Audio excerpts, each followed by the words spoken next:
Društvo, ki je dejavno na številnih področjih, danes šteje prek 120 članov.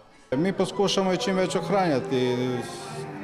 Toliko mi se spomnimo svojih krajev, prenesemo tudi iz svojih krajev, vsak iz svojega, smo iz različnih delov Hrvaške in tako jih ohranjamo.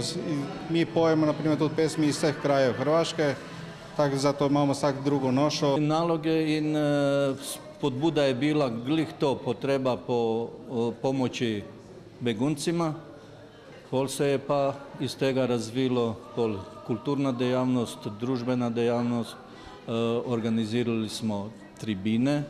Na prireditvi v Kulturnem centru Janeza Trdine so se predstavili tako člani društva kot posebni gostje.